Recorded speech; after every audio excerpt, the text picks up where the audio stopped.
country club, but the carpenter's son didn't measure up, and those rich boys kept turning their heads. They laughed and fun and made their jokes, but young Billy just let them blow their smoke. When they got done, he turned to them and said, School is an important part of every child's development. I like going to school. Me too. Me too. And we're pretty confident with our ABCs. But there are other kids just like us who don't have a chance to get their education. Like him. Like her. Like her. Like him. They don't go to school.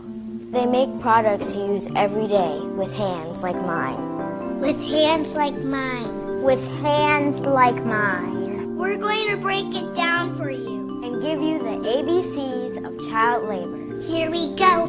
Around the world, there are 168 million children trapped in child labor, harvesting bananas and coffee, mining diamonds, electronics, fish, gold, hazelnuts, incense, just to name a few. This is not okay. Leather, melons, not good. Palm oil. Poverty is a main cause of child labor. Quality education for these kids now. Rice, sugar cane, tobacco. United States law allows kids to work legally at the age of 12. On farms. This could be me. We need to do something about this. Exploitation of kids like me is wrong. You can do something about this. Because 0 is the number of children in the world who should be trapped in child labor. 0.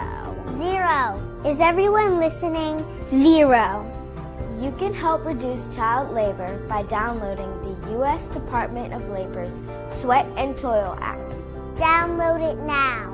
This app identifies more than 130 products that kids produce. Use it as a source of information to ask questions, take action, and demand change.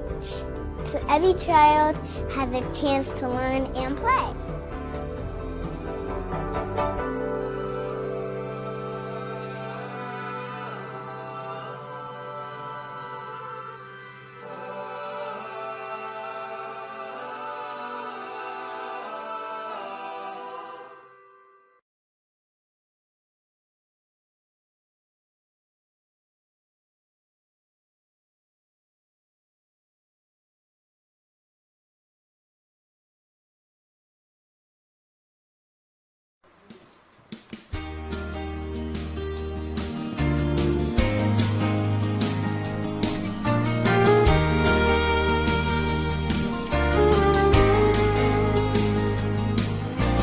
Heading on to the country club, but the carpenter's son didn't measure up, and those rich boys kept turning their heads. They laughed and fun and made their jokes, but young Billy just let them blow their smoke. When they got done, he turned to them and said, Yes, I am a carpenter's son. Working with my daddy till the job gets done. Working with the wood and hammer and nail. Build with the love that never fails.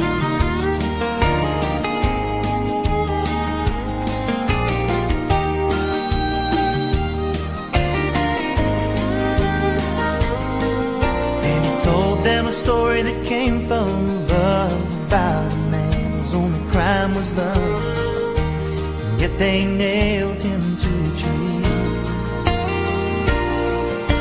He said he was the son of an average Joe, but every man would have lost his soul if he hadn't have died on Calvary.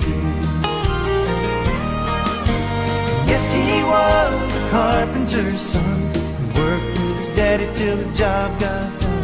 Working with the wood and hammer and nails. Built with the love that never fails. So you should never judge a man by what his job is here on earth, 'cause if you're looking on the outside, it's hard to see just somebody's worth. Let this be a lesson for the whole world to see. When you're talking to a stranger, you never know who it might be.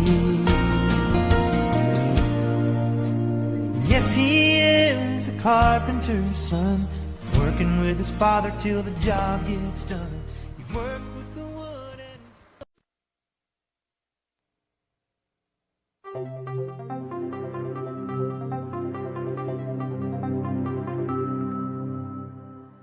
Hello and welcome to Face to Face. This is a special United Nations debate on education, human rights and conflict, a subject I'm sure you all agree is very important. I'm Imogen Foulkes here at UN headquarters in Geneva. Welcome to our audience. Welcome also to our viewers around the world.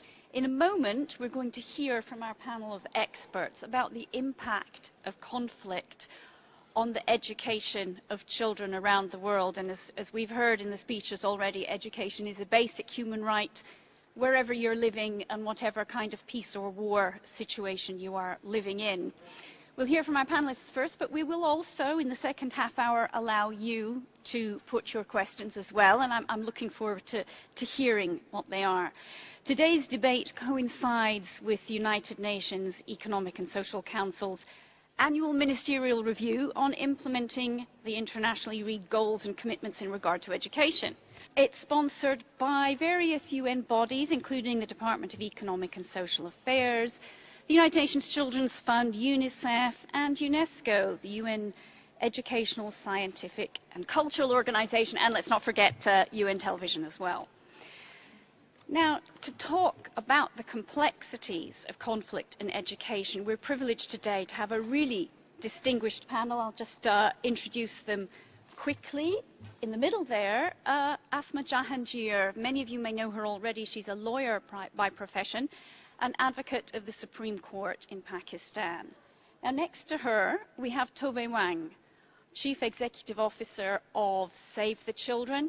She's also chair of Save the Children's first global campaign known as Rewrite the Future. I'd also like to welcome Professor Mamadou Diouf. He is Leitner Family Professor of African Studies and Director of the Institute of African Studies at Columbia University. And finally, we also have Ambassador Lazarus Kapambwe. He'll be joining us as well for today's discussion. So, as I'm sure you'll agree, very distinguished panel. Could you just put your hands together quickly to welcome them, to take the time with us?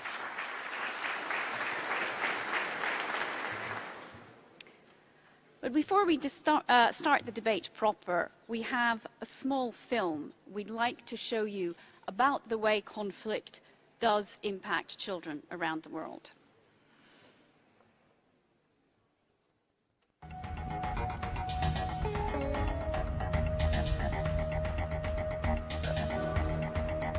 "67 million children around the world are not in primary school. Around 53% are girls. Violent conflict has a direct impact on whether girls and boys go to school. Almost 30 million children in conflict-ridden countries do not attend school. During Burundi's civil war, hundreds of thousands of children witnessed atrocities that scarred them for life. I saw combatants cutting throats. I was horrified, jumping over dead bodies. Donation was forcefully recruited as a child soldier while still a boy. This violated his human rights to a basic education. During the conflict, the school system was crippled. But years later, it's up and running, and young Burundians are back in school, catching up with their lessons and thinking of their future.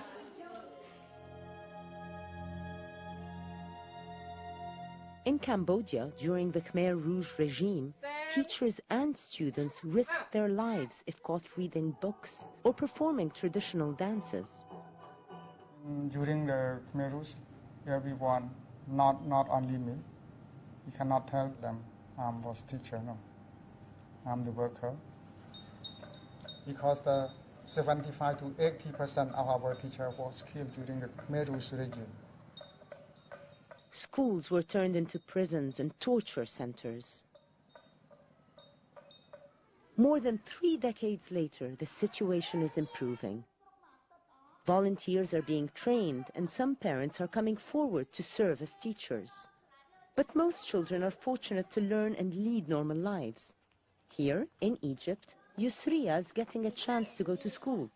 Her older sister was deprived of an education. Now, Yusriya teaches her sister. Education is great. After 10 years, I will have finished school. I will have finished college, and God willing, I will be a doctor, God willing. Attending primary school has motivated Yusriya to dream about her future. All children must be able to complete primary school. This film is all about the human rights we have as young people and how they are protected. Human rights are the basic things we should all have, things like not being harmed and having an education. So let's find out more. The Convention on the Rights of the Child is an agreement written by the member countries of the United Nations. It's all about the rights we have as children and young people. We will call it CRC for short. The CRC lists over 40 rights that belong to us as children and young people. In 1991, the UK government agreed to follow the CRC, promising to protect our rights. The CRC is part of international law, so it works differently from UK law. But we have some laws which help protect some of our CRC rights at home, like the Human Rights Act and the Equality Act. There are other laws which provide that we can go to school, help protect our privacy, and make sure courts consider our welfare as a top priority. And really importantly, there is the CRC Committee. The CRC Committee is a group of adults at the United Nations who decide if the UK government is making sure we have our CRC rights. Every 5 years, our government has to report to the CRC Committee on how it is respecting and protecting our CRC rights. As part of this process, organisations like charities, the Children's Commissioners, and the Equality and Human Rights Commission also send reports telling the committee how well they think governments are doing. The committee uses this evidence to ask the government questions at a public meeting in the United Nations office in Geneva. Afterwards, the committee weighs up all the evidence it receives to write a report.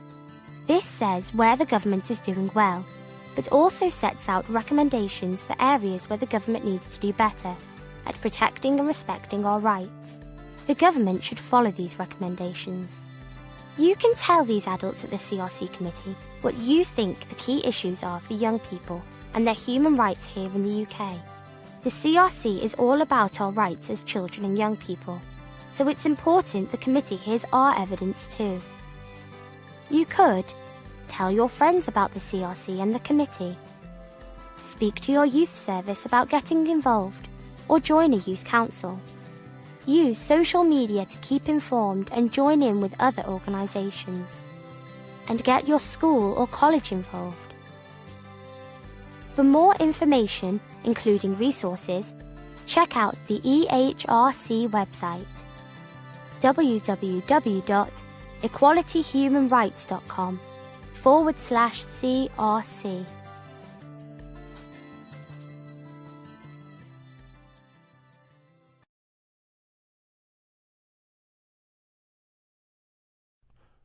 Words should make a big difference. Children are just plain wrong, and it should never be said that children are worth supporting. It is so clear we should exploit our children. I know people who say, put children to work, our economy relies on children. There are no excuses like children can be fragile and are valuable. We know that children consume too much and complain too much. You cannot believe children have rights. We must understand children are like a plague on our streets. Some people are afraid of them, and say, listen to what they have to say. Children are the future. What? The world is turned upside down by children's rights, by the UNCRC. The United Nations Convention on the Rights of the Child changes things. The United Nations Convention on the Rights of a Child changes things. The world is turned upside down by children's rights, by the UNCRC. What? Children are the future. Listen to what they have to say. Some people are afraid of them and say, children are like a plague on our streets. We must understand children have rights. You cannot believe children consume too much and complain too much. We know that children can be fragile and are valuable. There are no excuses like, our economy relies on children, put children to work. I know people who say we should exploit our children. It is so clear that children are worth supporting, and it should never be said children are just plain wrong. Words should make a big difference.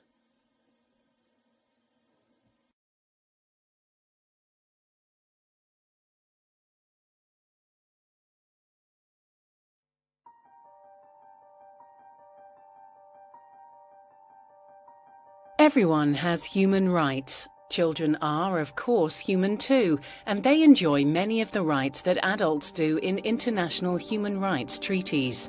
What many people don't know is that there's also a treaty that's dedicated just to children, the UN Convention on the Rights of the Child. We'll take a closer look at the convention later, but it's important to understand that the idea that children should have rights dates much further back. There's been a long-standing focus on protecting vulnerable children as a charitable response to suffering. However, at the start of the 20th century, some activists started promoting the idea that children should have rights. In the aftermath of the First World War, Eglantine Jebb and others campaigned for the first international declaration of the rights of the child in 1924. An expanded version of this was adopted by the United Nations in 1959. During the International Year of the Child in 1979, Poland proposed that there should be a convention for children.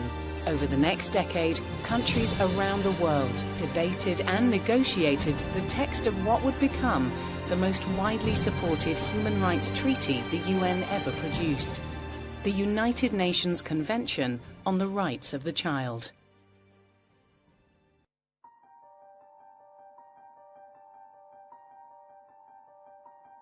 The United Nations is an international organization committed to maintaining peace and security and to promoting human rights.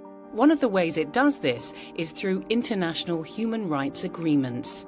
Based on three core principles of human rights, dignity, equality, and respect, the United Nations Convention on the Rights of the Child is one of these and sets a global human rights agenda for every person under the age of 18.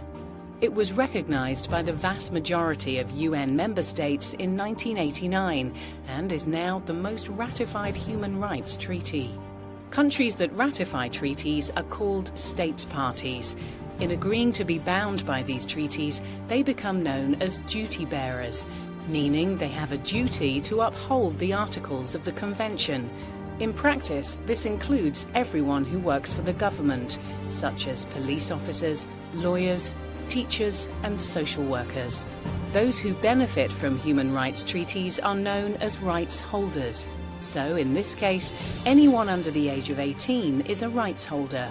This applies irrespective of their sex, religion, race, disability, and even whether they're a citizen of the country or not. Parents are also rights holders under the Convention. They are entitled to assistance from the state in raising their children, and they're entitled to provide their child with advice and guidance. As the Convention is an agreement between states parties, individual citizens do not have any responsibility to uphold it. However, if they work for or act on behalf of the country's government, then they do. For example, if there's a culture of bullying in a school, the school has a responsibility to take appropriate action so that all children can learn in a safe environment. The children are not under any obligations under the Convention, but should, of course, be guided by staff not to infringe the rights of the child being bullied.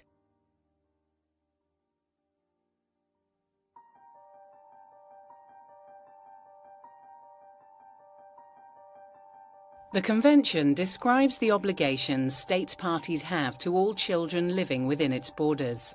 The Convention is wide-reaching and covers many aspects of children's lives. Rights are described by articles. There are 4 important articles that apply across all other rights in the Convention. These general principles are non-discrimination, the best interests of the child, the right to life, survival and development, and the right for children's views to be given due weight. The other rights can be grouped into 5 categories, including civil rights and freedoms, family environment and alternative care, health and welfare, education, leisure and culture, and special protection measures that cover children in emergency situations, injustice systems, child exploitation, and children belonging to minority groups. These rights are indivisible and interdependent. That means that the failure to provide for one can affect the enjoyment of the others. For example, if the state fails to ensure children have an adequate standard of living, children might not be healthy or able to develop or learn to their full potential. An additional 3 optional protocols have also been included in the Convention over the years, related to military conflict, the sale of children, and individual complaints by children to the committee.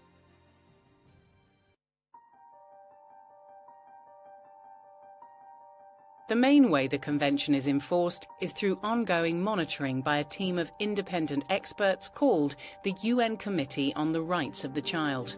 State parties must submit a progress report to the committee every 5 years, and their assessment is supplemented with information from other organisations, such as NGOs and children's commissioners. Children can also submit evidence to the committee, sometimes in person by attending the committee meeting. The output from the whole process is a report called the Concluding Observations. It summarises the committee's views on the state of children's rights in each country. But it doesn't stop there. The report also provides implementation and improvement recommendations to each individual state, which it will review the next time the country is examined. The Convention requires states to put its obligations into local laws, such as national constitutions and legislation. If this is done, the principles can be enforced in local courts.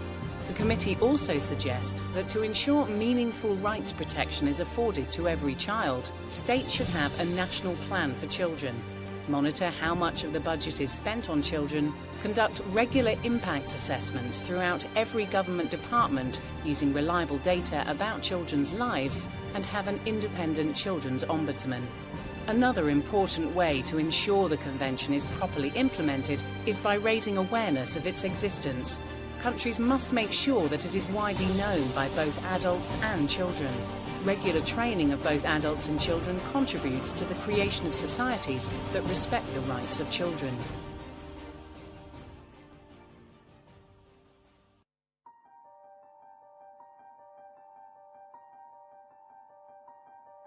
The Convention on the Rights of the Child matters more than many people imagine.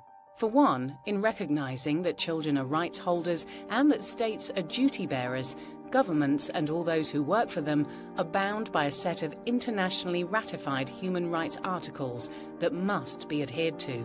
This means that duty bearers must consider and apply the provisions of the Convention in all aspects of their work that affect children.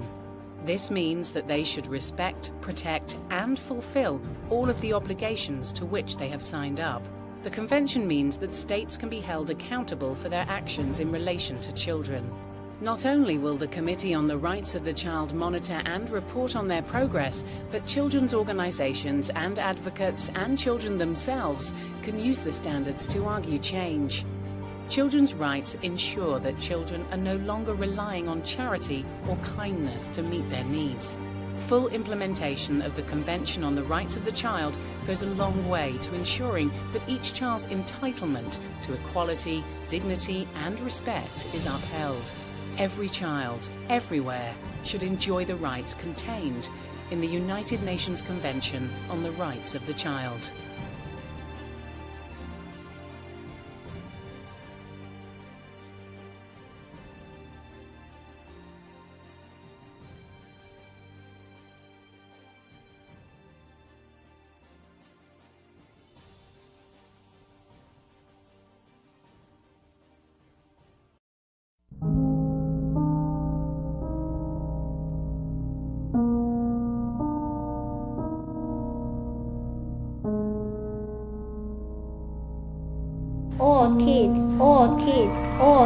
Every child has a right to life. All kids have a right to a name and a country.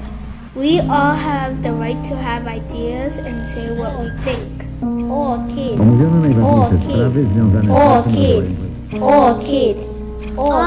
have the right to meet with other children. All kids have the right to food and clean water. All kids have the right to special care, education, and training. All children have the right not to be used as a cheeseburger.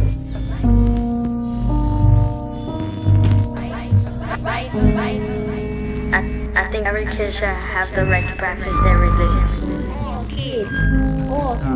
Everyone has the right to meet other children. Everyone has the right. All children have the right to play. Listen up. Every kid has a right for health care. Every kid should have a name and nationality. All kids have the right to meet other children. 全部小孩子要讲他的自己的讲话。All children have the right to speak their own language. Every kid should have the right not to be used as a soldier in wars. Every kid should have the right not to be used as a soldier in wars. Every kid should have...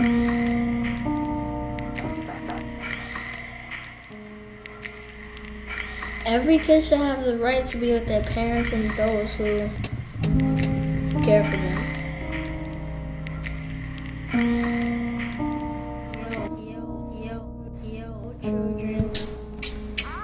Children have the right to free education. To be protected from danger.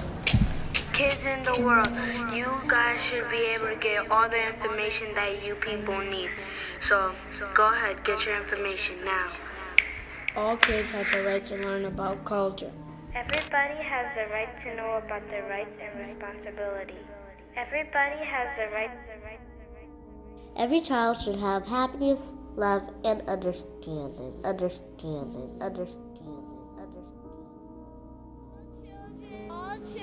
All children has the right not to be hurt or neglected.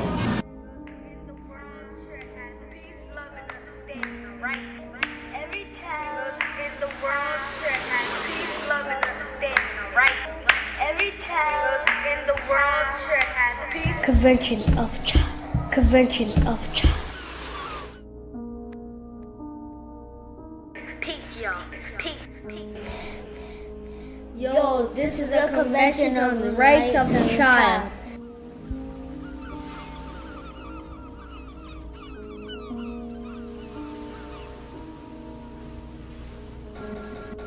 Yo, this is a convention.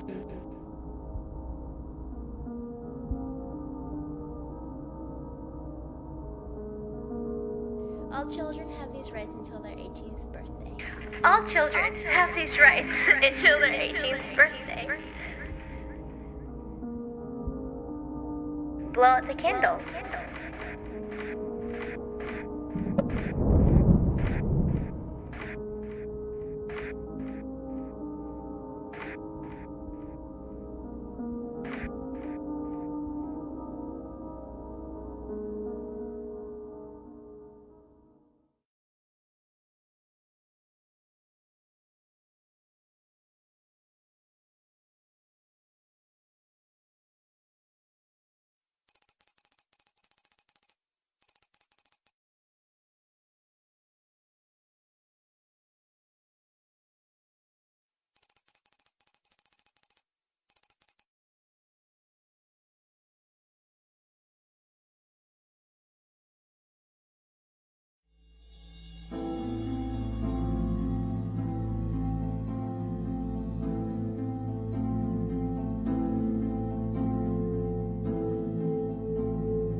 तुझं नाव काय?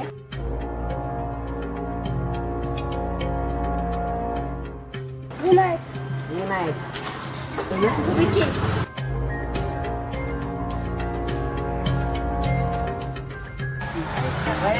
तुझं वय काय? 14. तुझा? तुम्ही कुठं राहतात?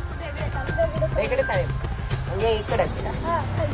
हा तुम्ही पेपर टाकायला जातात. किती वाजता उठतात तुम्ही सकाळी? 5 वाजता. 5 वाजता उठून कुठं जातात तुम्ही? 5 वाजता उठून थोडं पळायला. हा नंतर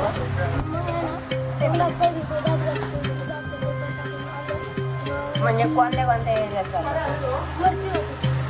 हे डॉक्टर म्हणजे काय ना मी डॉक्टर मंदिरची इथं जातो आणि वरती जातो. अच्छा अच्छा.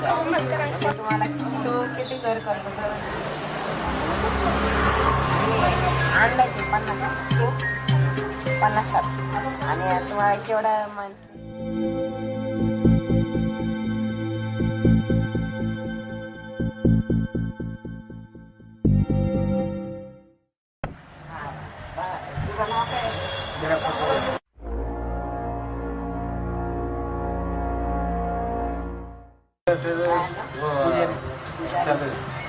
पेन्सिल चालू आहे का?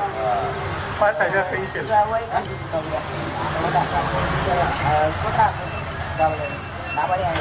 भाडेसर येतात. भाडेसर. कुठे इथंच राहतं का? इथं खाल्ले राहतं. अच्छा. गाव कोणतं तुझं? कर्नाटक. म्हणजे कर्नाटकवरून आलं. किती जण? 4. कोण कोण असतं? कोण कोण असतं? आई भाऊ बहीण. आई भाऊ बहीण आणि ते पण असतात ते बाबा काय करतात? बाबा मारले आणि आई काम बिगारी काम करतात. बिगारी काम करतात आणि तुला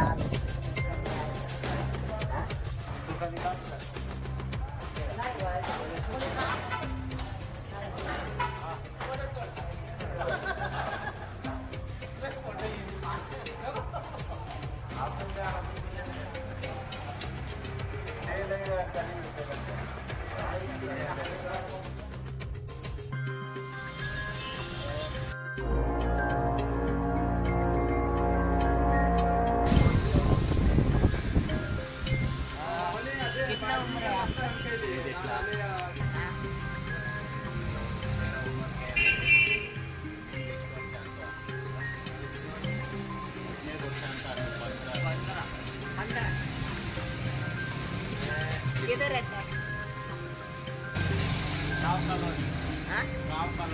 राव कॉलोनी. अच्छा इधर पीछे ना.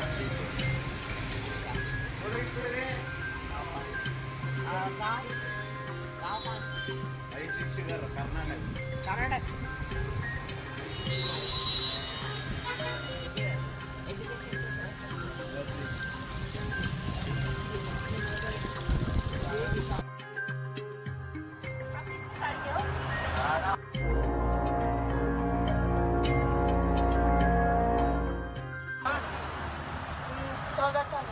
चौदह चालू है. कहाँ तक पढ़ा हो? 3. तीसरी तक. आप पढ़ना चाहते हो? नहीं मेरा घर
In the Philippines, more than 800,000 women and children work in the sex trade.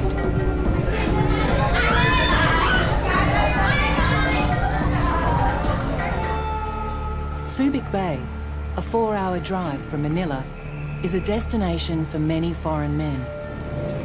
Men who come to buy sex from vulnerable women and children who are desperate to escape poverty.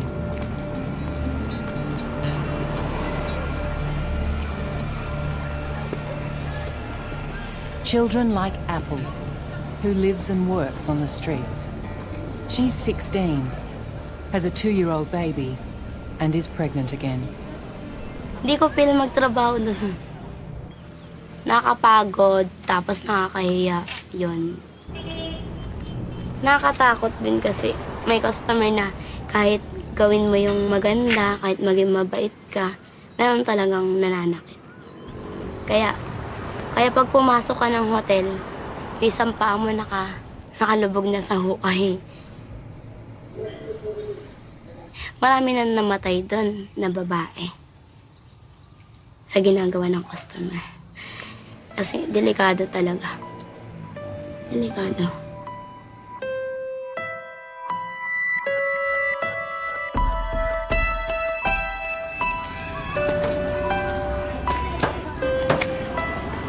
One man has fought for the rights of Filipino children for over 40 years. Father Shay Cullen, an Irish Catholic missionary.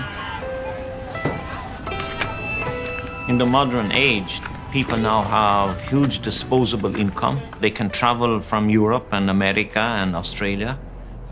They can travel anywhere they want in the world at a very low cost.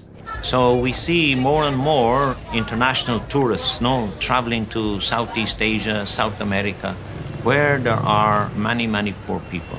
And now suddenly hundreds of thousands of men are coming here to buy sex from underage children. Father Shay opened the Prader Foundation in 1974, which includes this home for over 70 girls. They may look like regular school children, but they've all been rescued from brothels and sex bars, or suffered sexual abuse at the hands of foreigners and Filipino men, some as young as 6. The bars are for their own safety. In the past, armed men and pimps have attempted to kidnap them. But this is the phenomenon of Jesus, the revolutionary. Children are number one. They're the most vulnerable, the weakest, they're the ones we are challenged to defend, to protect, and to help. Now 3 former Australian policemen have come to help Father Shay. My name's Dennis Gray and I've been retired for 13 years.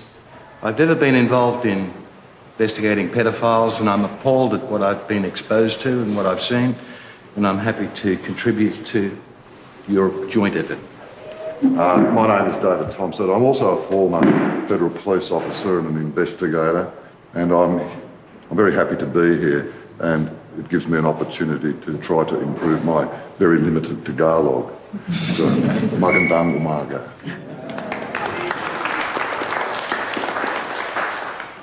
Chris. My name's Chris Payne, and I was a policeman a long time ago. I've been involved in the 1990s, Chris Payne pioneered Australia's battle against sex slavery. When his sex trafficking operation was shut down, he left the police, but continued his anti-trafficking work. Former colleagues Chris, Dave and Dennis will work with Father Shay to investigate Australian men who come to the Philippines to have sex with children. They'll also go undercover to try and identify underage girls in the bars in the hope of organising a rescue mission. Within the bars itself, what's the youngest kid you've seen working in a bar? No, the youngest kid we got out of a bar was 14 years old. Although we got much younger on the streets. I'm getting the impression that that might be where some of them graduate from the streets into the bars. Yeah. Right? Well, okay, 20% of the children that we rescue from the bars, they've been sexually abused either in the home or by some pedophile in the community. Yeah. And they get so shattered and so hopeless, nobody will help them. They get so depressed that they're easily recruited then by the pimps. A child can't make an informed decision to have sexual relationships with a 40, 50, 60, 70-year-old man. They don't make that decision as an informed choice. And if you don't make an informed choice to have sex with someone, that's rape.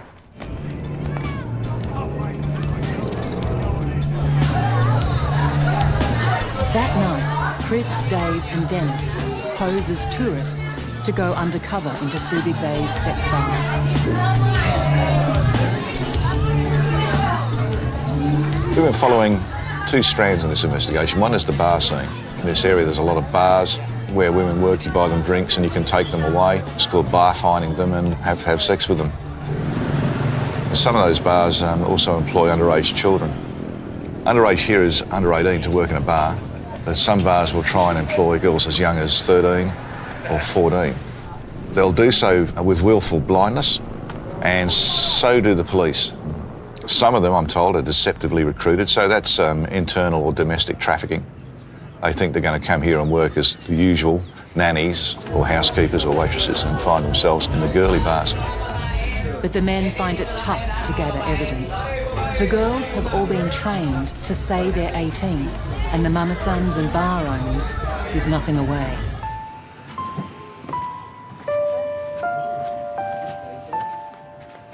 Michelle was underage when she once worked in Subic Bay's sex bars.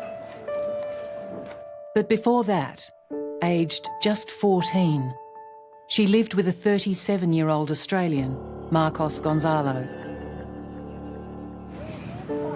In 2010, Gonzalo was arrested and charged with child sexual abuse.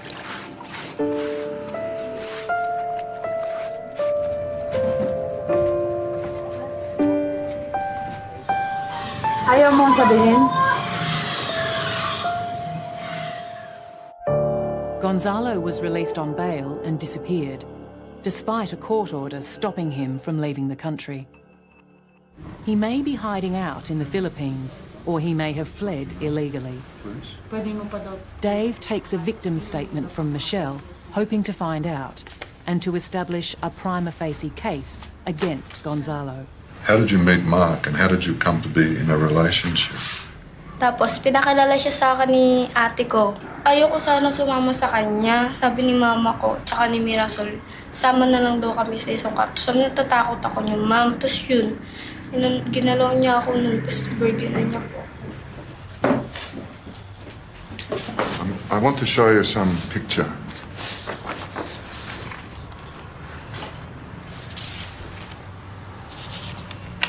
Can you tell me if you know that name?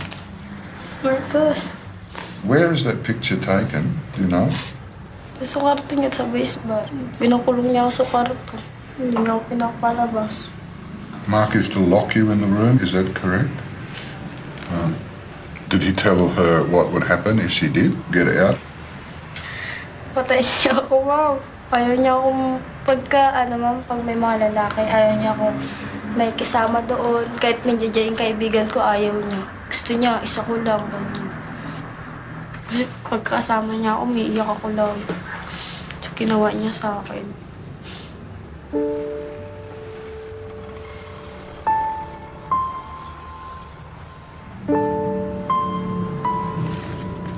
I don't know how anyone can do what they did to someone who's so frail, and she's, what, 2 years older now than she was at the time she was a victim.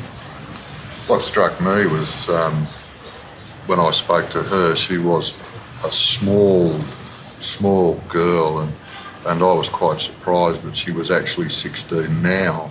How a middle-aged man at almost 40 could form that relationship is something that you could never really understand.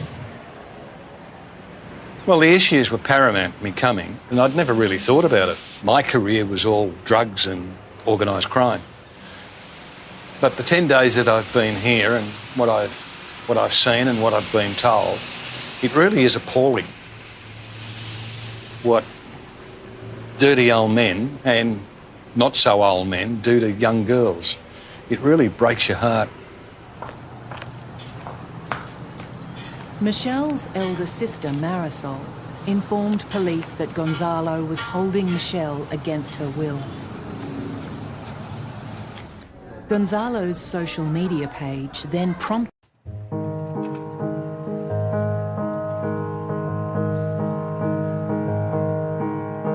This was the year I would finish a book. I was going to live a bohemian life in Berlin.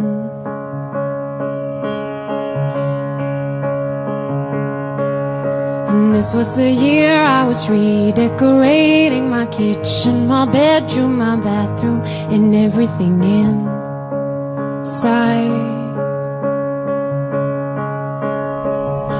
Jeg spør deg, vil du ha Geir som står ved din side til din ektefelle? All of the keys would fall into place.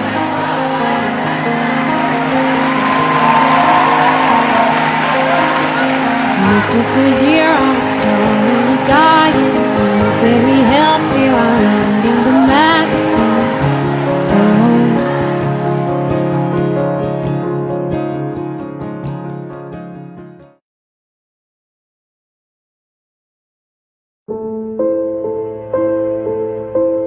What's up guys, I'm Kobe Person. I recently saw a video online of how child marriage is legal in more than 91 countries in the world. Children as young as 6 years old are forced to marry older men and have their childhood stripped away from them. But what if it was legal in the United States for children to get married? Well, it turns out it is. In some states it can be as low as 12 years old. So we wanted to do a social experiment to see how the public would react to an older man marrying a younger child. Let's see what happens.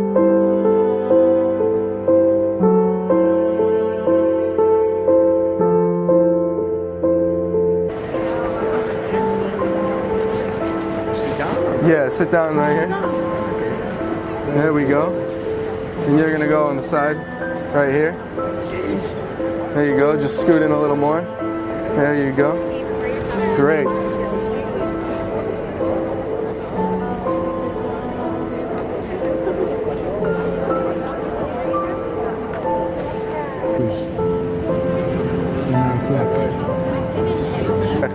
We're gonna go to the next. We're gonna go down here. Let's go, guys. Go ahead. Where's your mom? Excuse me? Where's her mom? Your mom is in her house. She's young. Yeah, but the parents, they gave me permission to marry her. Marry her? Yes. She's young. It's okay. What are you doing with someone at her age? The parents, they gave me permission. The parents? Yes. You got to be kidding.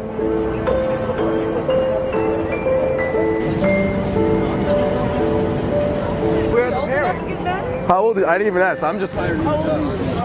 12, she's 12, she's 12. Yes. Doesn't matter, 65. It's legal.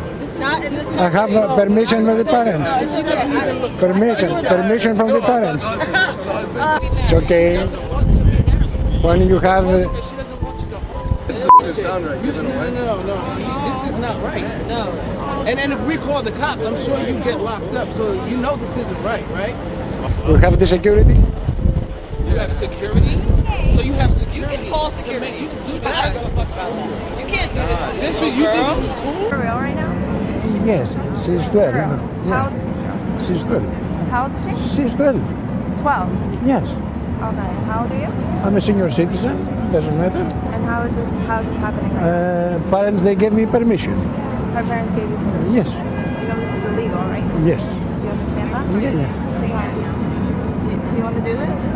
Do you want to do this? Excuse me? Because I'll take you to the police right now. All right? Excuse me? No, I'm No, sorry. I I'm not letting you. I have the permission from the parents. This is illegal? I'll take No. you to the police myself. No. Please. Yep. Please. Come on inside. Where's the security? Thank you. Y'all getting married? Yes. How old is she, man? She's 12. 12? How old are you? I'm a senior. Senior? Yeah, but yeah, I have Paris permission. Okay. No, it's okay because I have Paris. Is he okay with this? Yes. I don't think so, sir. No. What? No, we don't do that. No. He's going to the police, man. I'm a senior. It doesn't I matter. don't care. She's underage. You can't be doing this. It's not right. Just hired to do the pictures. How old is she? 12. He said 12, I think. 12. Yeah, I'm just. She's 12 years old and you're. I'm not okay, honestly. I just work. How old is she? She's 12. She's 12. She's 12? Yes. And you're happy about that? Why not? We'll be happy. How old are you? I'm a senior citizen. Are you f***ing kidding me? Yes, why? You guys are all just watching this is fun? I have Get Paris. off of her, man. You're a f***ing sick pervert, man. She's f***ing... I have Paris permission. Parents' permission? Yes. And Are it's you yes.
Try that again and you'll regret it.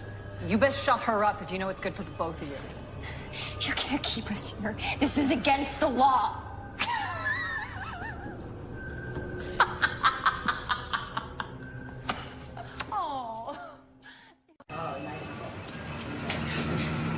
It's terrorists, isn't it? I mean, they're targeting us at random just because we're from the This isn't random. We believe Annie was abducted by sex traffickers. No. That's a mistake.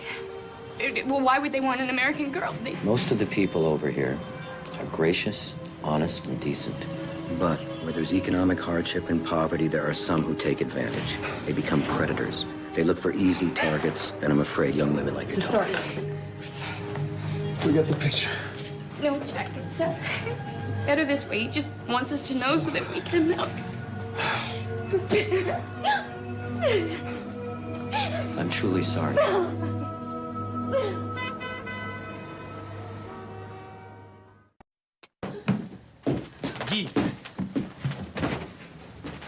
I don't know how you guys do it. Just have to get. See you again next week.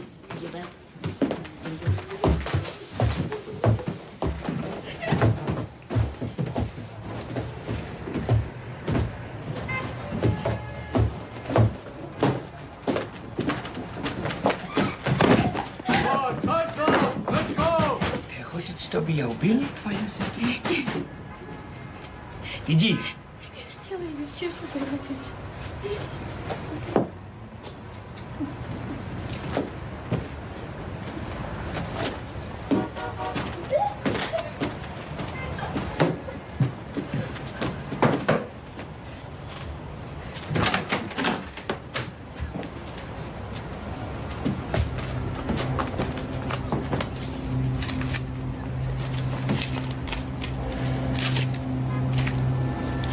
One hour.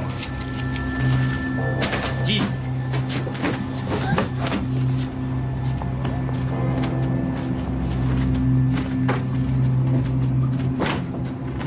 Hey.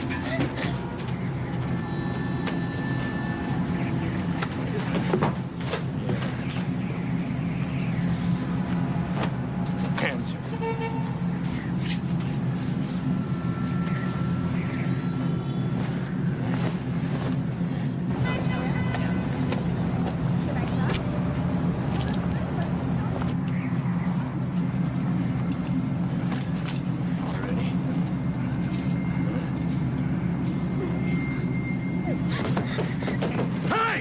Hey, no! What?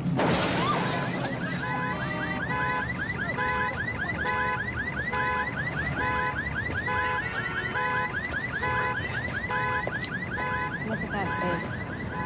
14, 15. If that. Pushed?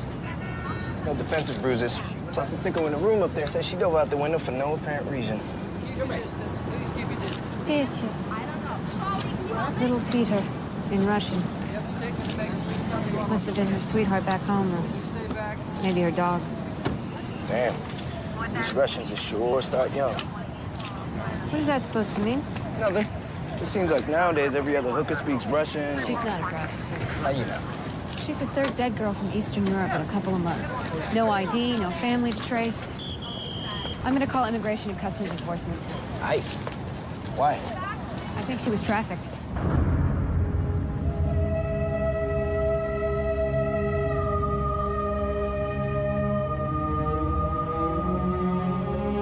Now we have an amazing story about an 11-year-old Yemeni girl. Her name is Anada Al-Ahtal, and her parents decided that even though she was 11, they were going to give her away to get married. And she obviously did not want to do this, and the reasons are not only obvious, but ones that she's going to lay out. She actually made a video. The video is amazing. We're going to show it to you almost in its entirety here because it's so passionate and it's such a great argument against some of the old cultural norms that are still left over in large parts of the world that we really need to get beyond. Listen to her. أنا صح إنني هربت من أهلي صح أنا ما عاد أشتيش عندهم خلاص أنا أشتي أعيش عند عمي إيش براءة الطفولة إيش ذنب الأطفال من تتزوجوهم كذا يعني مثلا أنا بحل مشكلتي صح بس بعض الأطفال براءتهم ما يحلوش مشكلتهم يمكن يموتوا يمكن ينتحروا يمكن يفعلوا اللي براسهم لأنهم أطفال ما يدروش بحاجة يعني عندهم ما تعلموش ولا درسوا ولا حاجة يعني إيش ذنبنا إحنا مش الوحيدة أنا يمكن كل الأطفال في ناس كثير بعض الأطفال يعني دبزوا بنفسهم في البحر ما عاد باقي يعني إيش البراءة هذه ما إيش براءة صح إنني أنا هربت من عند عمي ما كانش موجود فأني اتصلت لعبد الجبار يجيبني وعبد الجبار جاب لي بنت وسافرت أنا إياها للحديدة وعمي لما عرف بالموضوع أجاني وكمان أمي بلغت علينا الشرطة أنا عمري 11 سنة وتشتي تزوجني يعني ما فيش حياة ما فيش تعليم ما فيش قوة ما فيش بين قلبهم رحمة إيش هذه التربية معهم الموت أرحم لي إنني أموت ولا أبقى أنا أفضل أن أكون عند عمي ولا أفضل عندهم يقتلوني يهددوني يقولوا لي إذا رحتي عند عمك بنقتلك يعني إيش هذا إيش تهديد يهددوا الأطفال يرضيكم زيي أنا كذا ها يزوجوني يرضيكم وكمان أنا عادي القتل عندي عادي ولا أعيش عندهم قتلوا أحلامنا قتلوا كل شيء اللي فينا يعني ما باقي هذه ما هي عاد تربية هذه قدرناها إجرام خالتي وهي خالتي عمرها 13 سنة فعلت سنة مع زوجها وقبت الغاز وتروشت به وماتت يعني كان يشل الحدايد يسكر وبينه مرض وبينه كل شيء يعني يرضيكم انه يعني نتزوج يرضيكم يا أم اقنعي مني يا أهلي اقنعوني أنا ما اشتيكمش خلاص دمرتوا أحلامي كلها دمرتوها.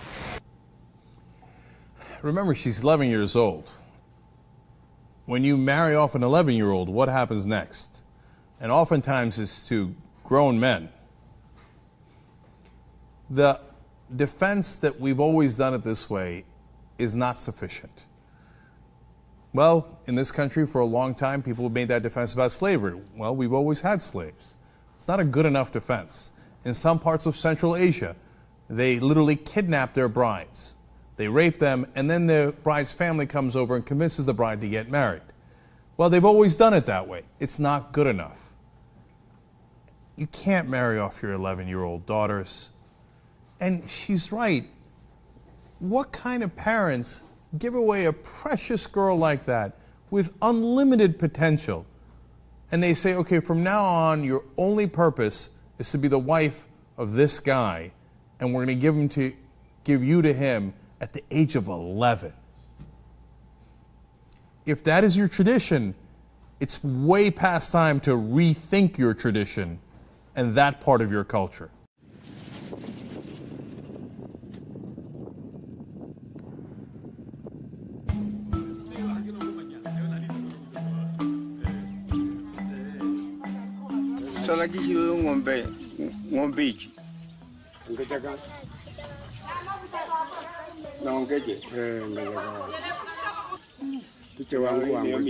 Picha wangu. Mitamu mihao hiyo.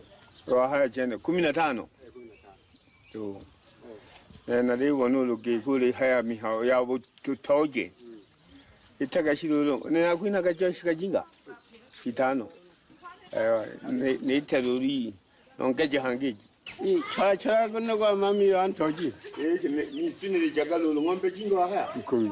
Ila lulu kije 5. Ishigeji. Tushafungate. Leo mbango mbeji. Idadu. Kamiki stadi yani. Nane dike. Ya. Na tunyaga. To ango yo inga wiso ko wana. Ila lulu jiko biza jang. Ya madai. Kwa kalaga. Toba kido ponto ba.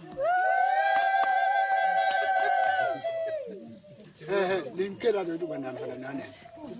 Yani ashira tsiri.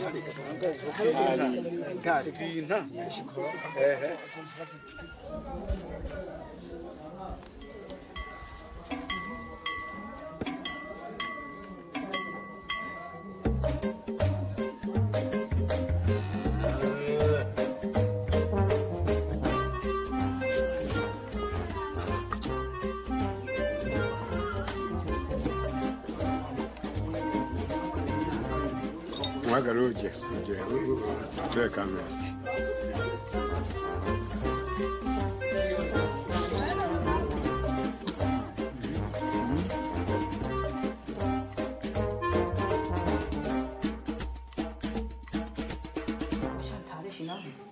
Kiko yang patuh, aku yang patuh. Sauti.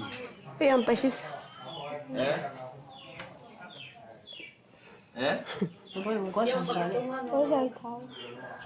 Mhokolema. Tuh tena biasa lah. Tuh bawi kasih tuh. Kurinta ku thoja tu phante ke ngompe. Kianya jisi sekai cina sama. Jadi ya kemana? Kianya jisi jirena sama ni ngompe. Tena hangke sifa. Dan dulu jangan nak kuibe kerja, bagus nak kabut thola bayanta, nane no panti kaba aku nampi kerja.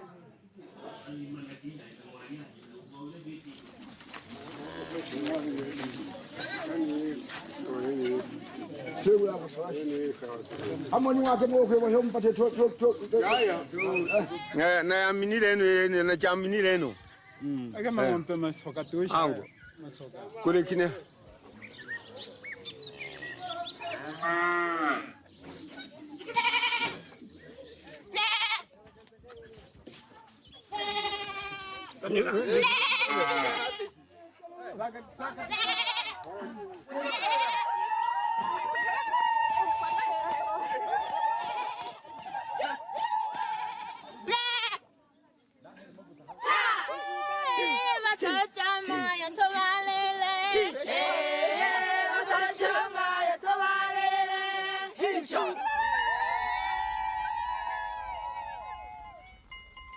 Nikifikiria Yesu wangu, unavyonipenda mimi, ukanipa mwili na damu ninywe, iwe kitulizo changu, lakini bado nakukosea.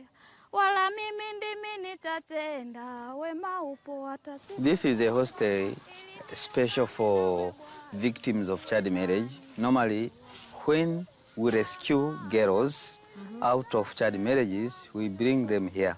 Currently, the total number of girls living here is 115.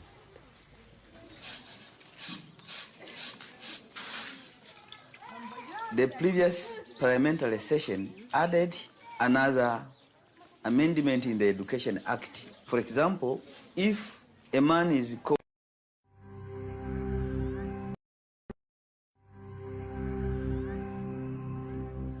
has a smile that lights up her face. It also hides the sadness in her young eyes. We believe she's 14 and she was started to be trafficked when she was 12.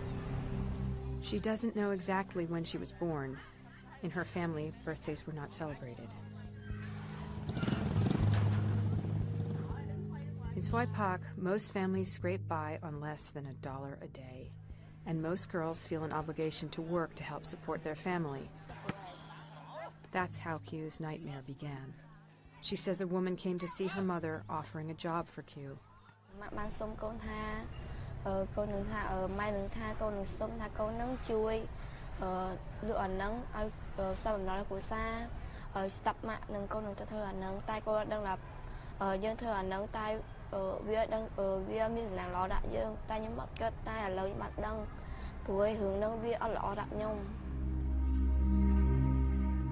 The job was to sell her virginity, a big business in Swaipak. Swaipak is known for virgin sales and prepubescent sex. So a virgin sale can be anywhere from $5,000 to $8,000. I mean, we're not talking $20. How much money did the lady say that your mom could get if you went there?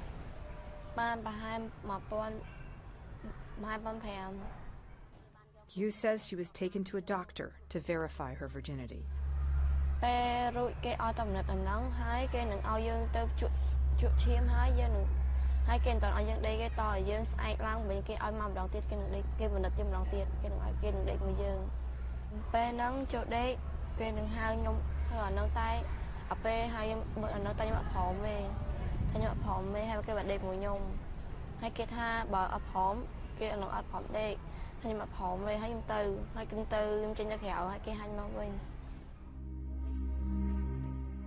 She says the man kept her in his hotel room for 2 days. How did you feel after you left the man?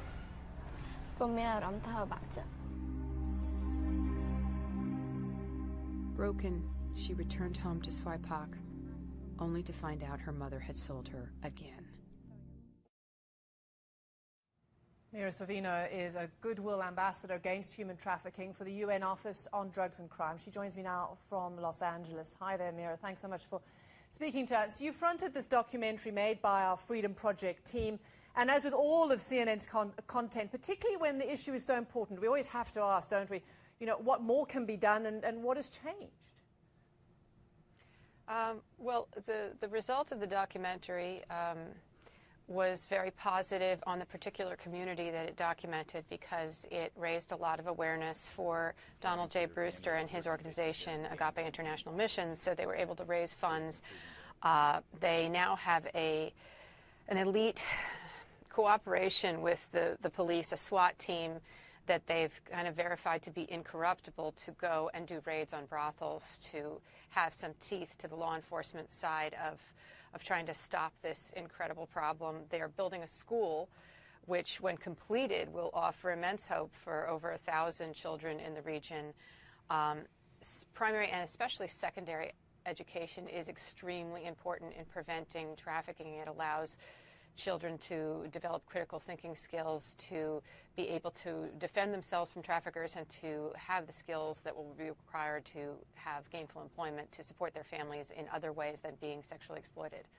It's so important to highlight those individual personal stories, isn't it? Because when you look at the whole problem and look at the statistics, it sometimes just feels overwhelming.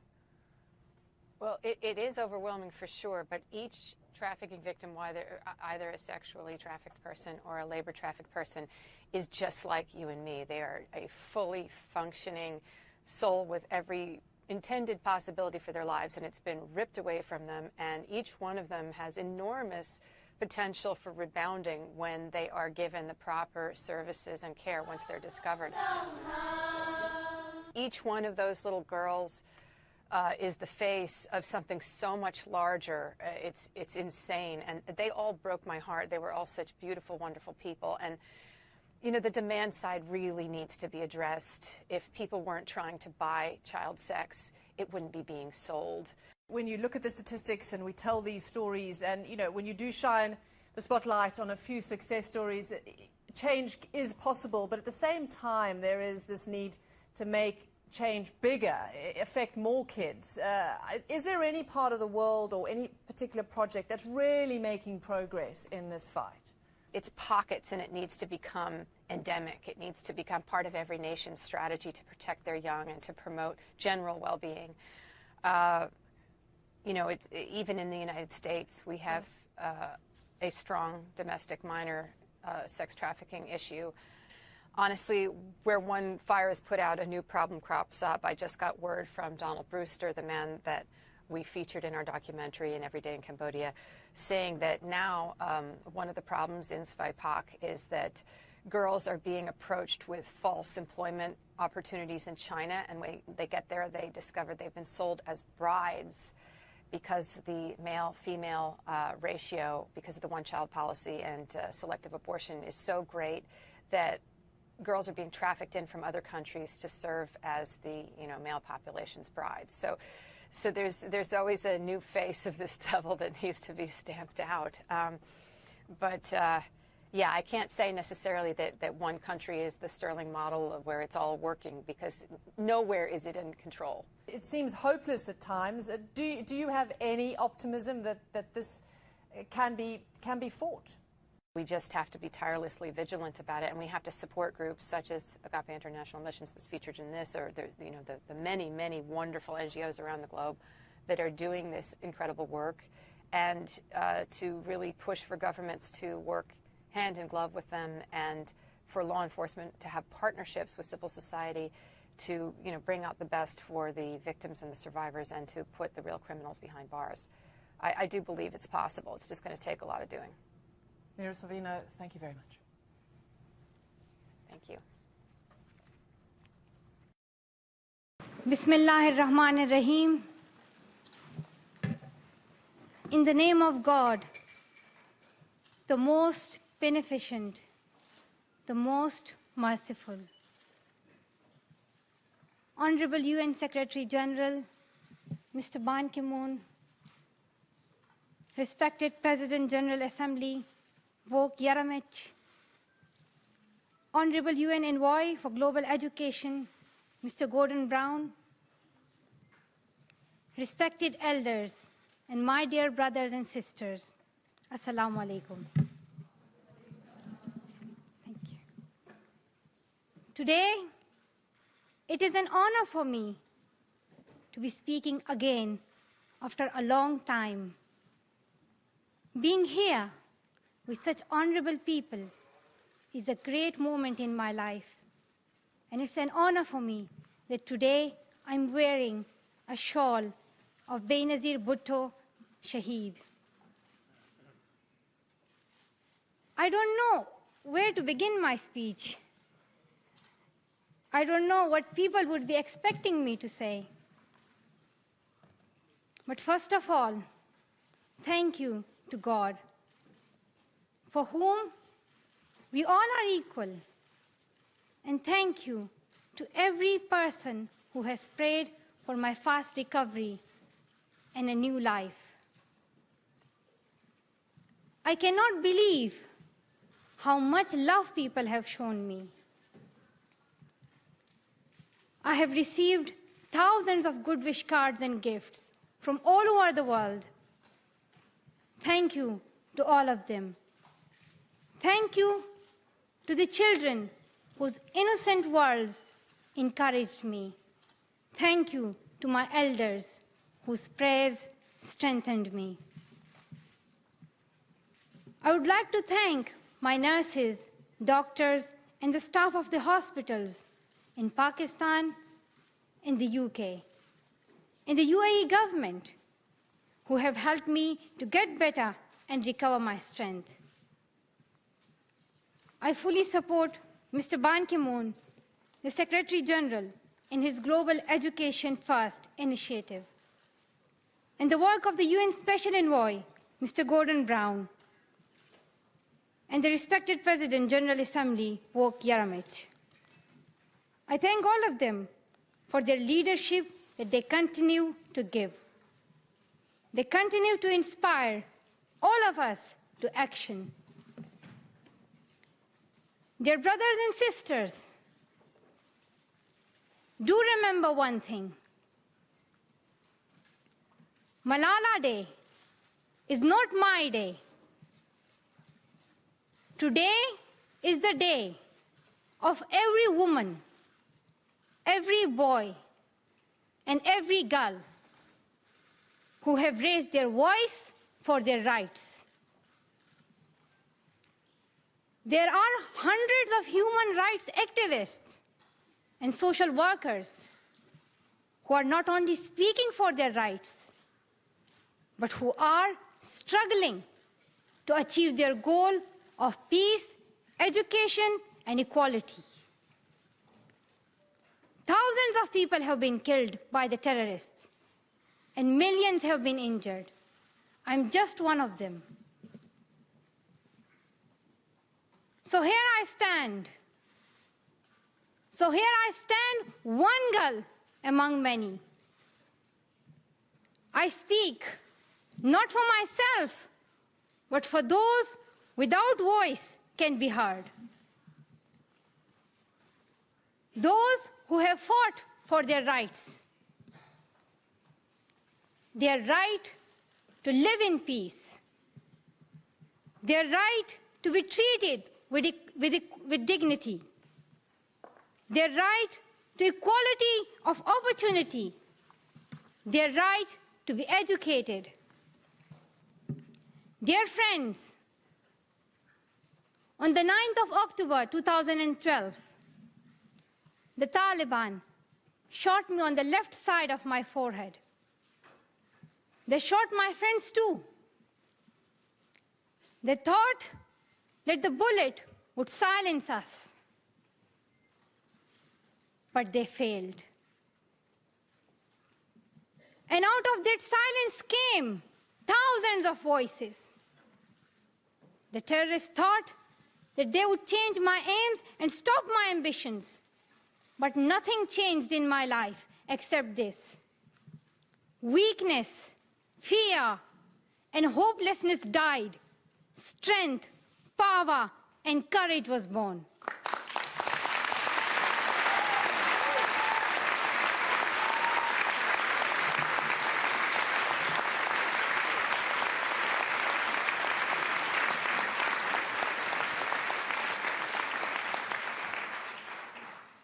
I am the same Malala.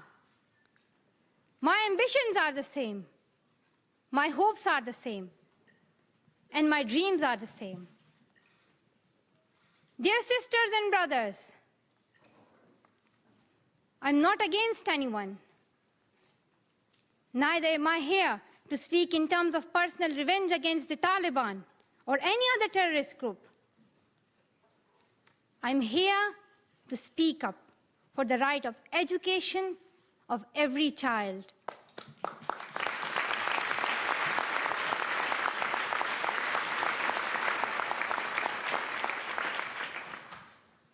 I want education for the sons and daughters of the Taliban and all the terrorists and extremists. I do not even hate the Talib who shot me. Even if there is a gun in my hand and he stands in front of me, I would not shoot him. This is the compassion that I have learned from Muhammad, the Prophet of Mercy, and Jesus Christ and Lord Buddha. This is the legacy of change that I have inherited from Martin Luther King, Nelson Mandela, and Muhammad Ali Jinnah. This is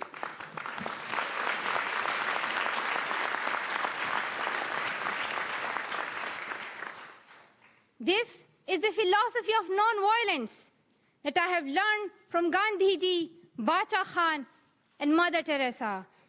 And this is the forgiveness that I have learned from my father and from my mother. And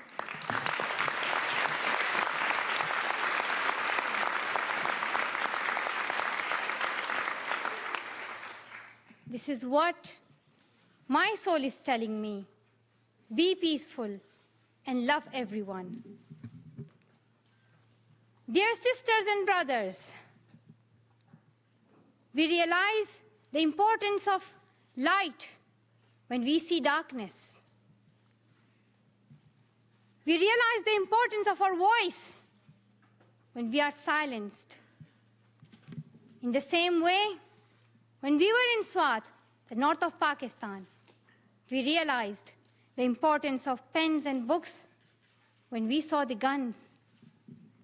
The wise saying, the pen is mightier than sword, was true. The extremists were and they are afraid of books and pens. The power of education frightens them. They are afraid of women. The power of the voice of women frightens them. And that is why they killed 14 innocent students in the recent attack in Quetta. And that is why they killed female teachers and polio workers in Khyber Pakhtunkhwa. That is why they're blasting schools every day, because they were and they are afraid of change, afraid of equality that we will bring into our society. And I remember that there was a boy in our school who was asked by a journalist, why are the Taliban against education? He answered very simply by pointing to his book. He said, a Talib doesn't know what is written inside this book. They think that God is a tiny little conservative being who would send girls to the hell just because of going to school. The terrorists are misusing the name of Islam and Pashtun society for their own personal benefits.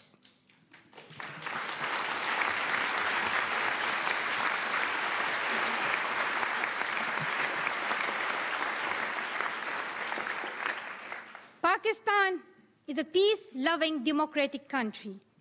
Pashtuns want education for their daughters and sons. And Islam is a religion of peace, humanity, and brotherhood. Islam says it's not only each child's right to get education, rather it's their duty and responsibility. Honorable Secretary General, peace is necessary for education. In many parts of the world, especially Pakistan and Afghanistan, terrorism, wars, and conflicts stop children to go to their schools. We are really tired of these wars. Women and children are suffering in many ways in many parts of the world. In India, innocent and poor children are victims of child labor. Many schools have been destroyed in Nigeria. People in Afghanistan have been affected by the hurdles of extremism for decades. Young girls have to do domestic child labor and are forced to get married at early age. Poverty, ignorance, injustice, racism, and the deprivation of basic rights are the main problem faced by both men and women. Dear fellows, today I'm focusing on women's rights and girls' education because they're suffering the most. There was a time when women social activists asked men to stand up for their rights, but this time we will do it by ourselves.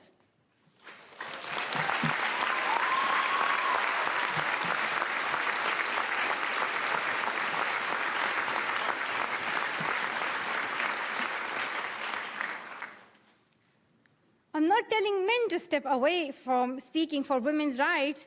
Rather, I'm focusing on women to be independent, to fight for themselves. So, dear sisters and brothers, now it's time to speak up. So today, we call upon the world leaders to change their strategic policies in favor of peace and prosperity. We call upon the world leaders that all the peace deals must protect women's and children's rights. A deal that goes against the rights of women is unacceptable.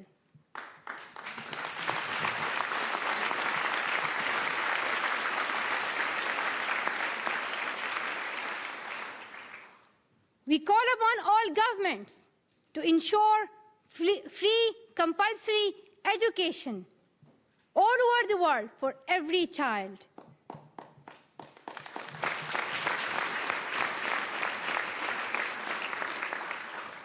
We call upon all the governments to fight against terrorism and violence, to protect children from brutality and harm. We call upon the developed nations to support the expansion of educational opportunities for girls in the developing world. We call upon all the communities to be tolerant, to reject prejudice based on caste, creed, sect, color, religion, or gender, to ensure freedom and equality for women so that they can flourish. We cannot all succeed when half of us are held back.